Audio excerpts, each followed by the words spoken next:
Hi, I wanted to do this video when I passed 20,000 subscribers on Medium, but one of my other articles got popular the other day and I'm right now at 21k and doing it today. And maybe it's for a reason, like, 2021, 21k or something, but maybe it's just a coincidence, or maybe I'm just late to this. Today I want to analyze 3 of my very popular Medium articles that together got over 1 million views, and they are all about design trends. So we're gonna talk about the design trends that I created called Neumorphism, Glassmorphism, and Aurora UI. In terms of sharing what I know, I'm primarily a writer. I've been writing both design-related things and poetry, short stories, finished one fiction book, and another one has been in the works for the last 6 years, so it's pretty typical. I just love writing, so sitting in front of a camera like this one, back in 2020 was super scary and really like stepping out of my comfort zone in a big way. And yeah, I'm still doing this and it still feels pretty scary and pretty uncomfortable, but I'm trying to get better at it every single day. So let's get to the design trends, right? Yes, I started the Neumorphism trend. I started the name, I own the domain name, the .com domain, and I wrote the very first article on it where this name first appeared. On November 5th, 2019, a Ukraine-based designer called Alexander uploaded a very popular dribble shot. Now, there has been some similar ideas floating around dribble and Behance for a while, but his shot was in like a much higher fidelity and it looked way better than any of those. Back then he called it a skeuomorph banking design. Albert, my co-founder and an awesome developer, sent me a link to that shot saying that it's a pretty nice departure from all that forced minimalism and that he likes it a lot. I thought so too, so I decided to actually include this style in a new article that I've been writing on the 2020 design trends. In that article, I initially called it the new skeuomorphism, but one of the comments under the article said that maybe I should merge those two words into something like neomorphism. And I didn't quite like that one, but it gave me the idea to go with neumorphism. A little bit later that same month, we held our live redesign event. And during that event, I went on stage and showed a lot of the different design trends, including this one, to an audience of about 50. Now, these events work like this. First, there's a presentation, which I did, and then the audience chooses an app, and I have no idea what they're gonna choose, but the idea is for the app to be pretty bad in terms of the UI. And then I sit down and take this app apart and I redesign it live in front of all those people in a style that they want. So this time they picked a banking app and they wanted me to design it in this new style called Neumorphism. And that's what I did, and this is where the famous shot from my very first article, the title image, comes from. But after the event, I tried digging some more and I tried to find anything, related to this style. Any information, any write-ups, any articles, and there was nothing. So people just called it an evolution of skeuomorphism or just skeuomorphism, but it wasn't really that, because it was something like in between of skeuomorphism and minimalism. So I decided that I need to write an article. I decided that I need to name it and that I need to actually do a proper write-up outlining all of the problems and all of the good things and all the bad things and all the solutions and all the potential things that can go right or wrong about this. First, I noticed how Apple transformed some of their designs into a blend of minimalism and 3D with iOS 13. Then I took a look at how the typical modern design card that kind of is an evolution of material design looks compared to a neumorphic card. How do the shadows look, how does it stack, what's the contrast and everything. Then I did a quick how to achieve this effect that has been copied at least 1,000 times all over Instagram and YouTube, and yeah, cheers guys, have fun. As a positive, I mentioned that this new style was actually a departure from a lot of what we've had before, so it was pretty exciting to try it. But I also mentioned the possible accessibility problems in that very first article and how to avoid them. So yeah, in that very first article, I actually mentioned accessibility as one of the problems. I mentioned how to solve it, but that didn't stop like 100 people at least to write their own articles saying, oh no, horrible accessibility, it's just bad, it's wrong, and just don't do it ever, whatever.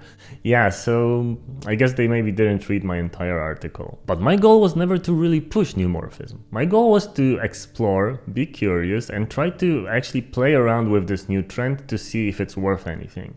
And I still think that it can have some uses, it just has to be handled with care. So overusing it and creating an entire interface from these elements is of course gonna look bad. But if you merge it with a UI that looks good and is accessible on its own, then some of the decoration can actually be done in this style without any loss to the fidelity, to accessibility, and it can actually make your app look quite cool. A year after that, also in November, I was sitting at a hotel and through a window it was overlooking a nice lake. I was writing my front-end unicorn chapters, but then it kind of hit me. Looking through the glass at the lake, I realized that yeah, Apple has updated Big Sur with some transparency and some blurred backgrounds. Microsoft has been doing this acrylic thing in their Fluent design system, and then before that Windows Vista had some takes at this, and then iOS 7 had some blurred backgrounds like that as well. Why has nobody actually tried to combine all that knowledge into one? Because everybody has been calling it something different. And because of that, searching for this became a chore, because you didn't know what to look for, like blurred background, soft blur, frosted glass, acrylic, Fluent, or whatever, just like so many different possible search queries, and that would limit how you can learn about it. So to make things easier, I condensed all the knowledge that I could find from all of the previous use cases of this, and all of the possible future use cases, and some dribble research of course, into a new name called Glassmorphism. And of course the name itself is a bit making fun of this whole neumorphism trend, but it caught on, so I just left it at that and bought the .com domain. This time, next to the history and the use cases, I also outlined how do you structure those glass layers on top of each other so they look good together. Once again, I explained how accessibility works with these glass panels and how you can avoid the most serious mistakes. Just as with neumorphism, if you want to make any new design style accessible, you need to remember this one simple rule. You need to make all of the important UI elements accessible, so buttons, form fields, text, and everything like that. And then you can play around with the decorations, so card backgrounds, general backgrounds, headers, things like that. Because the idea is that if you can turn these decorations off, the app still has to be readable. The product still has to work. And that comes from the proper spacing, proper margins, proper sizing and alignment of things. So if you nail this, it doesn't matter if some people can't see that card background, because the card itself will have proper structure for them and proper contrast of course, so they're gonna understand it anyway. So you can play around with any of these trends, merge them, and never worry about accessibility again. Just follow this one simple rule. I've done it the third time in March of this year, and it wasn't really planned, but I started noticing some patterns again, and I just couldn't help myself. This trend is partially connected to glassmorphism because it often comes together with it, but I believe that it's also another part of the departure from forced minimalism and a way to make it more playful, more organic, and more fun. This time I went through all of the trends, starting from skeuomorphism through material design and up until the modern design era with all of the other trends, just to notice that every 7 years we kind of get bored with the design style. So the first transition was in 2007 with the first iPhone, when it was very heavily skeuomorphic, so wooden backgrounds, stitched leather and things like that. Then in 2013 and 14, iOS 7 and material design went towards the opposite side of the spectrum, so towards really minimal design. And now another 7 years have passed since 2014, so it's time for another refresh, and this is actually happening. The pendulum starts to swing back from the super minimal design towards a little bit skeuomorphic, but not really entirely, so we're not gonna go back to wooden shelves in apps, don't worry.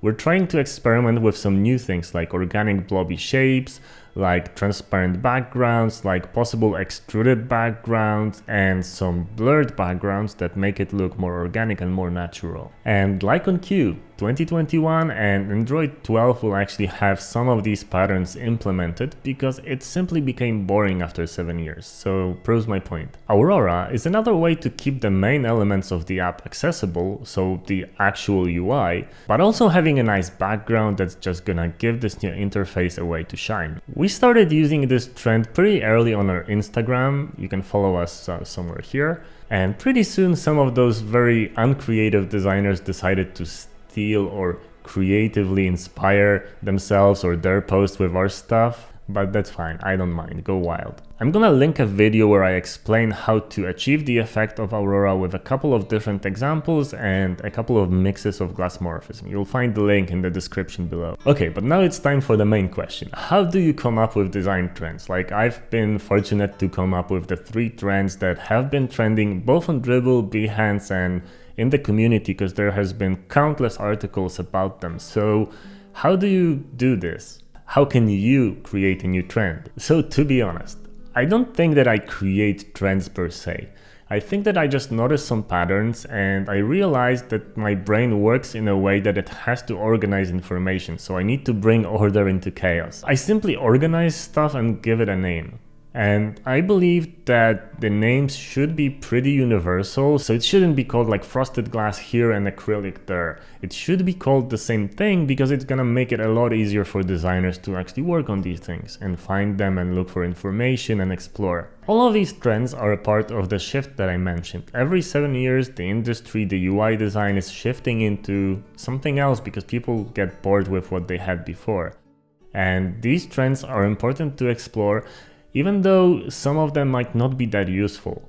They are important to explore because by exploring them you're gonna learn a couple of techniques and it might inspire you to do something creative or something more out of the ordinary with your own designs. And I think that this is what design is all about. Exploration, curiosity, and most of all having fun doing it. Because if you're stacking ugly material design boxes on top of each other and calling it a day, you're not gonna be very satisfied with your job. It is about being creative and being exploratory, and there are still some new areas to explore, so it's not like design is definite. It's not like design has already completely been done and it's all about repeating patterns. No, you can create new patterns, you can combine things, merge them, you can explore, be curious, and do good stuff. That's the point. So keep that in mind, and as usual, like, subscribe, and leave me a note in the comments what you think about these design trends. Cheers. Got me upside